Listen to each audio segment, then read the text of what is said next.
agora eu queria apresentar vocês melhor aos essênios, porque eles são muito bonitos mesmo, e tem muito ensinamento para a gente encontrar aqui, e que também nos ajuda a entender o caráter de Jesus, a formação dele na juventude e as influências que ele recebeu enquanto um mestre.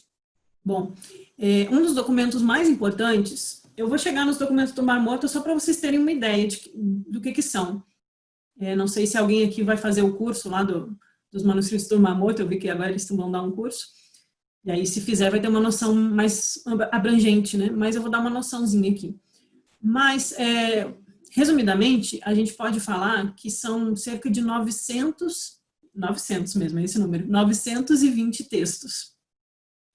Desses textos todos, cerca de 30% são originais do Velho Testamento.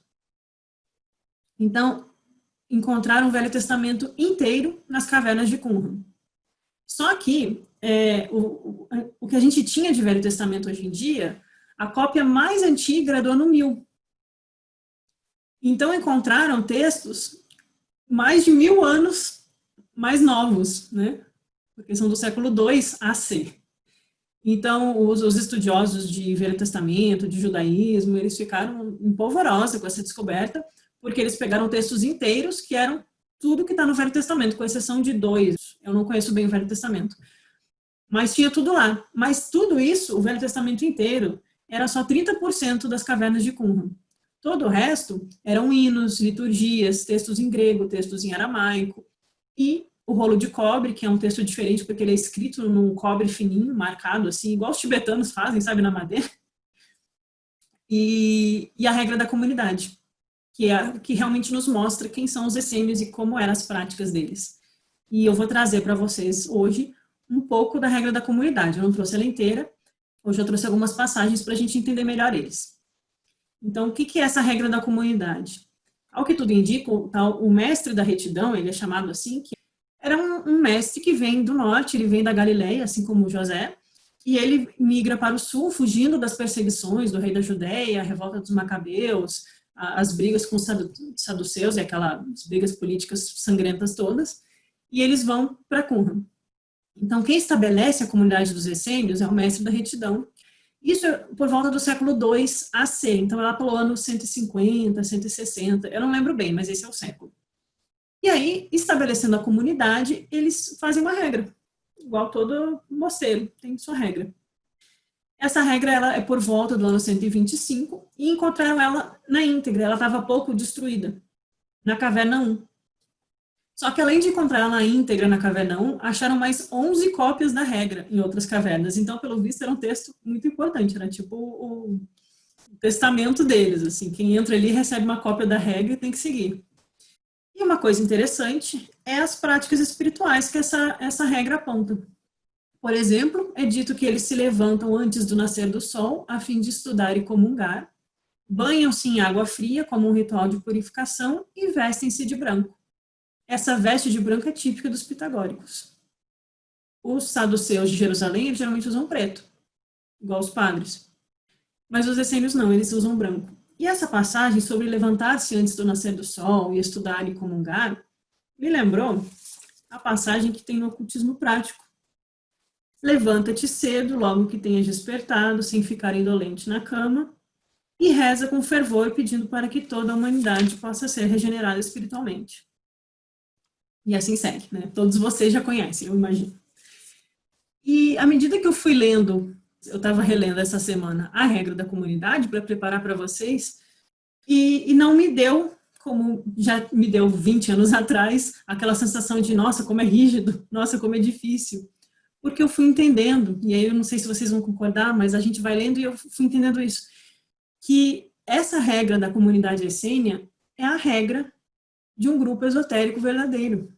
Não é porque eles eram muito rígidos, é porque as regras do ocultismo prático são rígidas.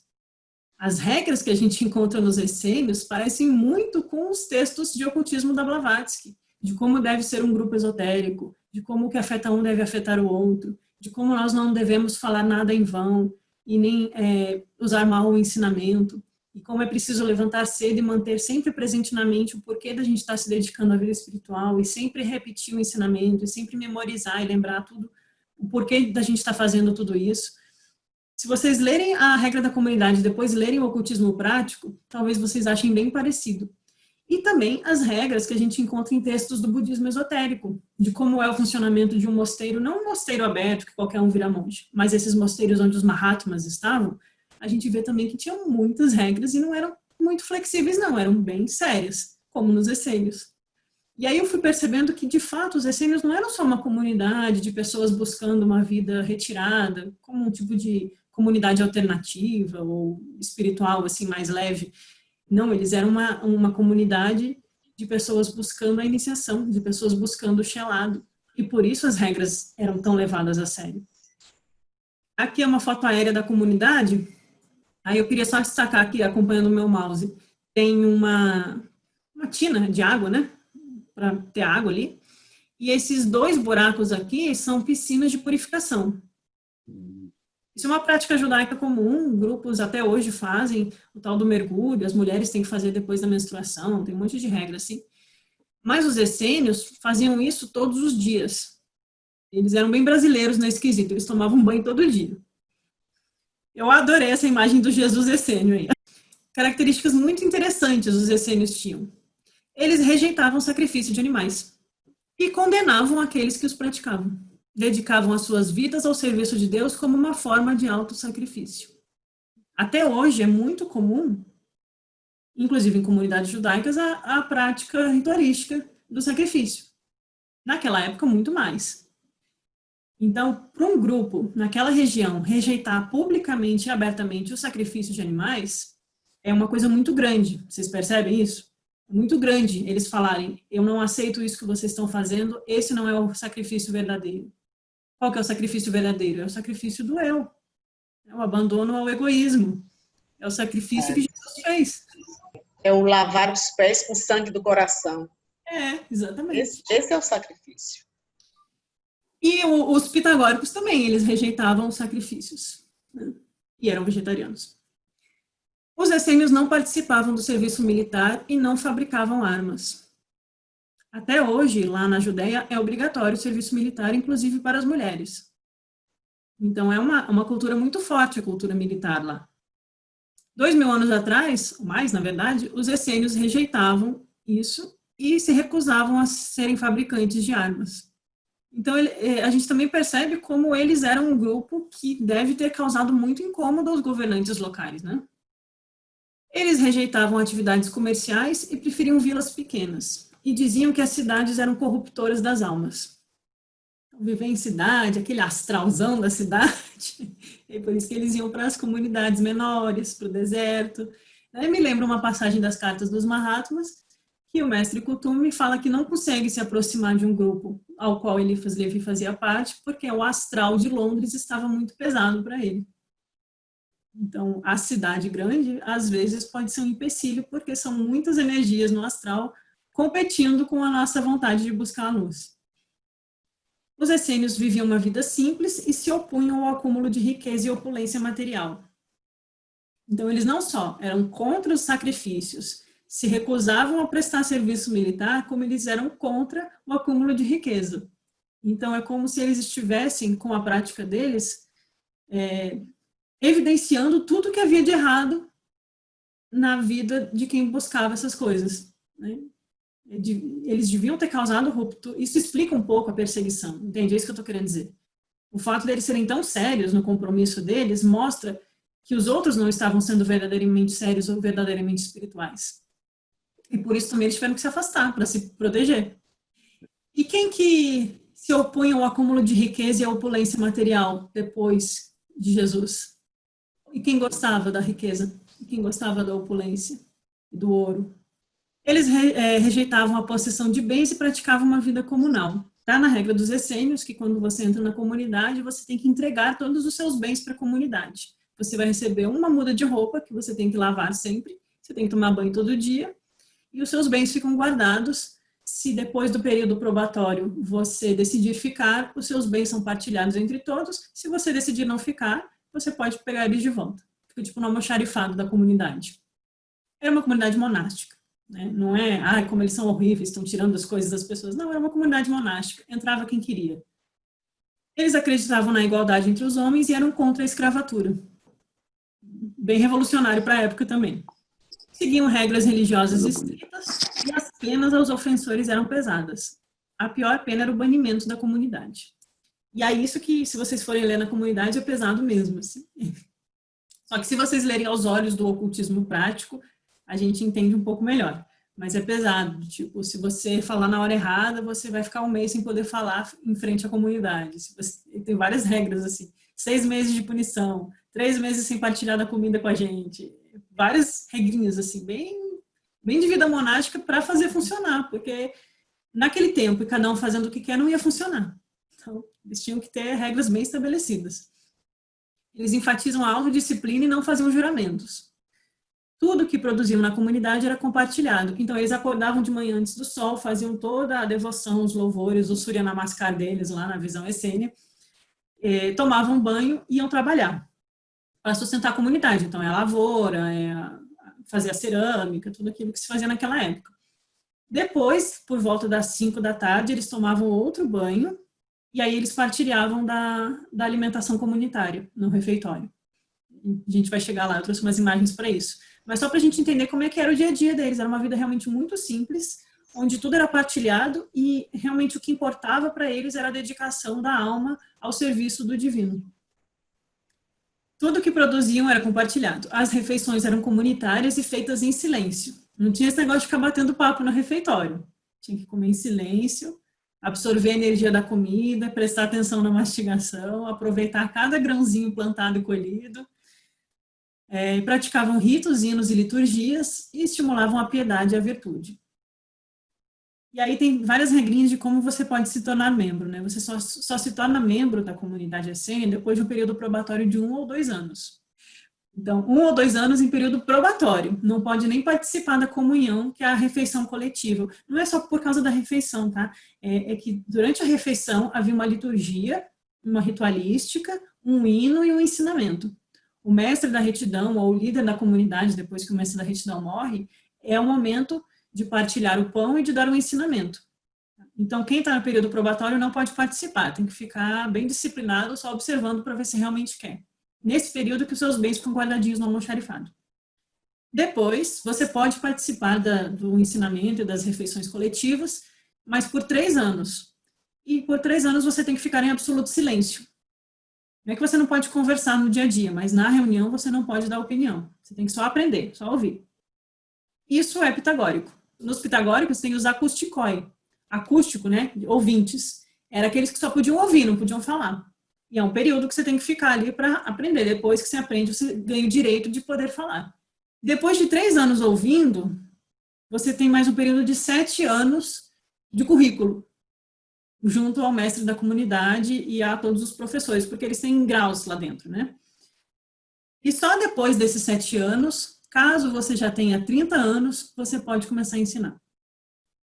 O que vocês lembram de alguém que só pode ensinar a partir de 30 anos? Aqui a gente tem aqui uma reconstrução de como é que era. Então, ó, dá para ver que tem o aqueduto, tem o scriptorium, que é onde eles escreviam, tinha o local de fazer a potter, a cerâmica, as cozinhas, o hall de assembleia e o refeitório, a lavanderia e as cavernas onde guardaram os manuscritos. O que a gente sabe sobre eles é por causa, né, das escavações dos manuscritos do Mar Morto. Então, eu trouxe só uma foto de algumas dessas cavernas. Isso aqui, ó, deixa eu ver se dá para ver. Essa caverna, esse vale, está exatamente aqui, assim, ó. Eles caminhavam até aqui. Se olhar para a direita, essas cavernas. Consegue imaginar? Então, era aqui do lado. Essas cavernas eram coladas na comunidade, era a vista que eles tinham.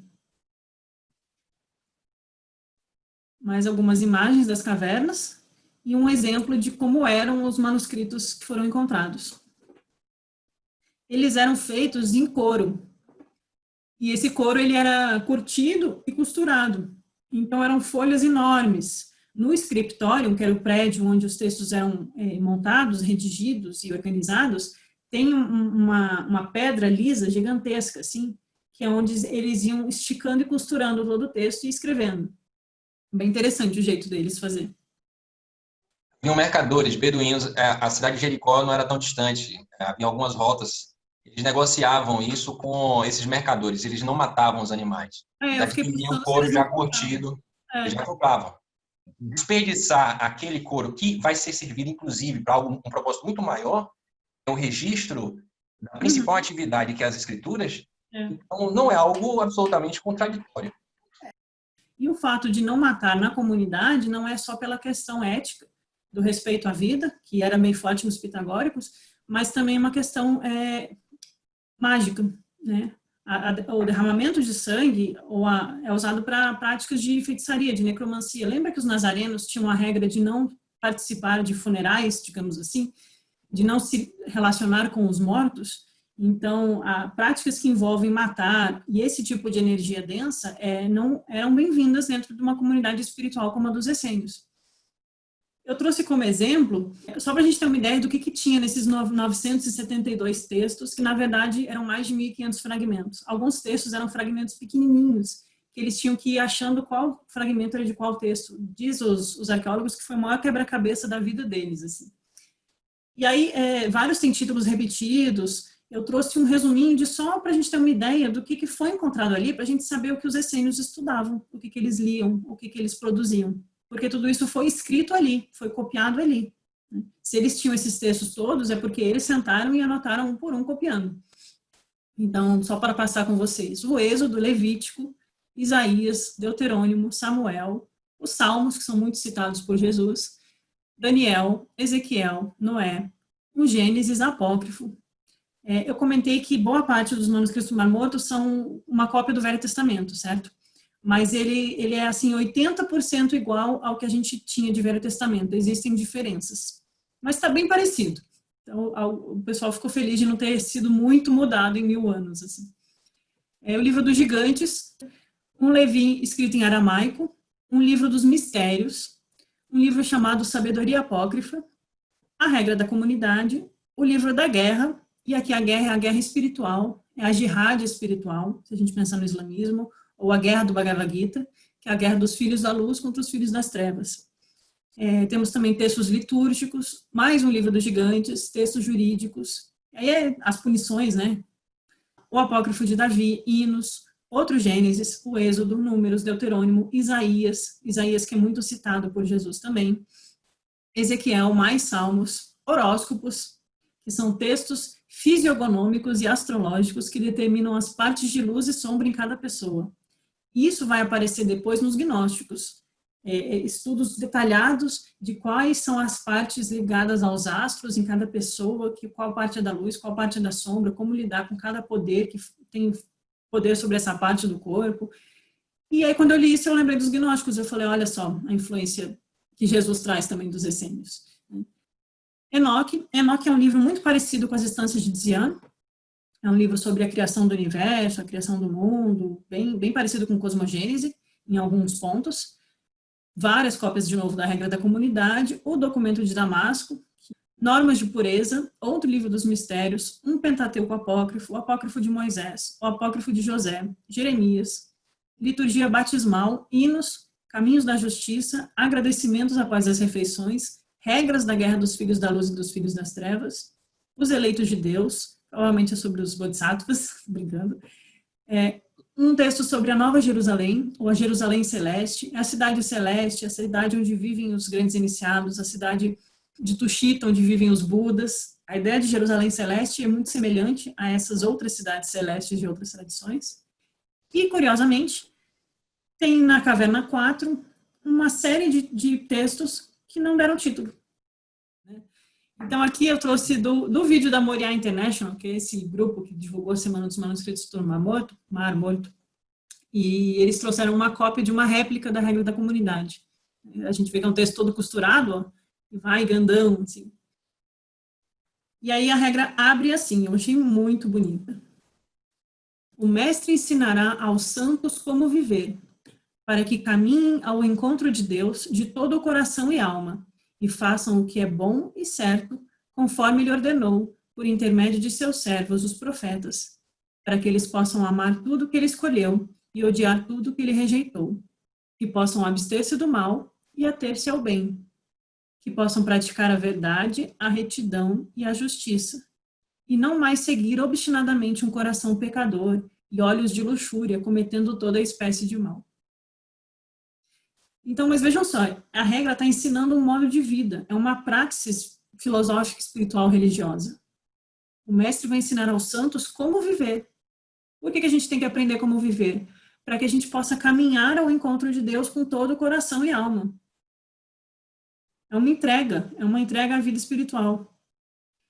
E assim a gente possa fazer o que é bom, conforme ele ordenou aos seus servos. Quem são os servos do divino? São os mestres. Quem são os servos? São os Mahatmas, são os Bodhisattvas, são os filhos da luz. São aqueles que atingiram um grau espiritual e podem nos ajudar a conduzir as nossas almas em direção ao divino. São os nossos irmãos mais velhos. E assim, para que a gente possa amar tudo o que o divino escolheu. E odiar ou rejeitar, odiar é forte, mas eles usam essa linguagem, tudo o que ele rejeitou.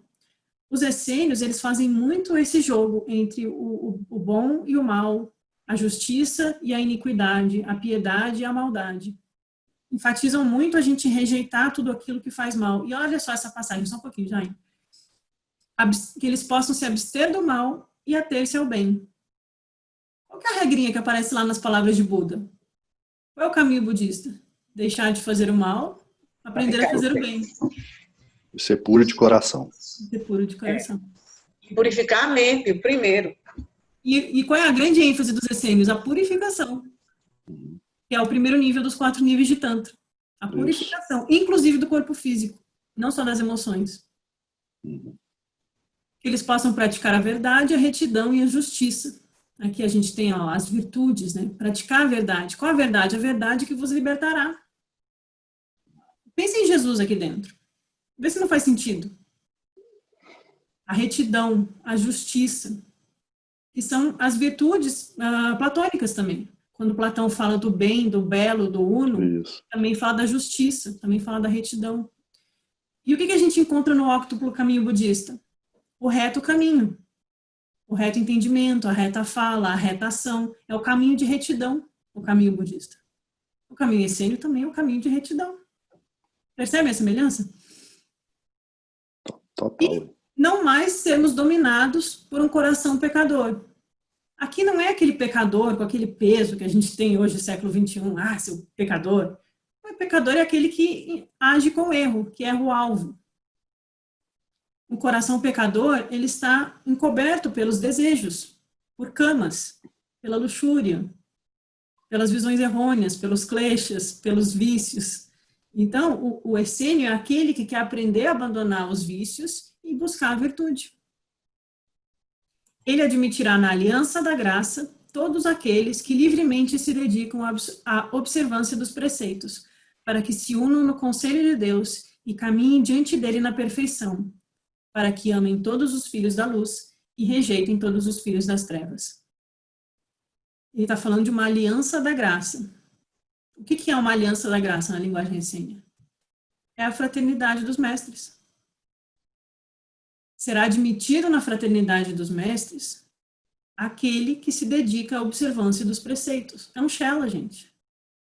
Será iniciado na fraternidade dos mestres, dos santos e dos profetas, aquele que observa os preceitos de virtude e justiça, para que se unam no conselho de Deus, na sangue espiritual, e caminhem diante dele na perfeição. Jesus fala, sede perfeitos como o Pai é perfeito. A linguagem de Jesus é totalmente essênia. Os termos que ele usa, as expressões que ele usa, para que amem os filhos da luz e rejeitem os filhos das trevas. Para os essênios é muito forte essa ênfase de que há uma batalha da luz contra as trevas. Quando a Blavatsky fala dos Dugpas, dos magos negros, ela está sendo essênia. Ela está falando, existem filhos das trevas que querem destruir o caminho espiritual. Se vocês querem trabalhar para os filhos da luz, vocês precisam se dedicar às regras do ocultismo prático e caminhar em virtude, retidão e justiça. Para poder assim ser parte dessa aliança da graça, receber a graça divina e ser parte da grande fraternidade dos filhos da luz. Todos os que se devotam livremente à sua vontade, à vontade do divino, trarão todo o seu conhecimento poderes e pertences para o seio da comunidade de Deus, para que possam purificar seu conhecimento na verdade dos preceitos e ordenar os seus poderes de acordo com os caminhos de perfeição. Então, todos os que querem livremente, então ninguém é obrigado a ser membro da comunidade. Você quis colocar os pés na corrente. Você limpou os pés da lama antes de dar o primeiro passo? É isso que eles estão dizendo. Você já se purificou antes de dar o primeiro passo na senda espiritual? Se você se devota livremente, você vai trazer toda a sua bagagem espiritual, todo o seu conhecimento, todo o seu poder. Poder aqui para eles é o poder do divino. O divino que habita em nós, ele traz muitos poderes. Os sídios também são poderes, mas existem os poderes da graça, que são os poderes do átomo, os poderes de Budi dentro de nós. E assim nós podemos pertencer ao seio da comunidade de Deus e purificar os nossos conhecimentos na verdade dos preceitos. E ordenar o nosso poder, isso é, ordenar a nossa ação, o nosso karma yoga, nos caminhos da perfeição. Achei bonito como abertura do texto, vocês não acham? Bom, eu vou parar aqui, que foi só para dar um gostinho da regra. A gente, no próximo encontro, continua com a regra. E eu trouxe uns trechos dos hinos, que são super poéticos. E aí, se der tempo, a gente vai, a continuação é sair dos essênios junto com Jesus, porque tem um momento que Jesus sai, aí a gente sai junto com ele, para continuar a nossa jornada cristã. Tá bom? Ótimo. E é isso, muito obrigada.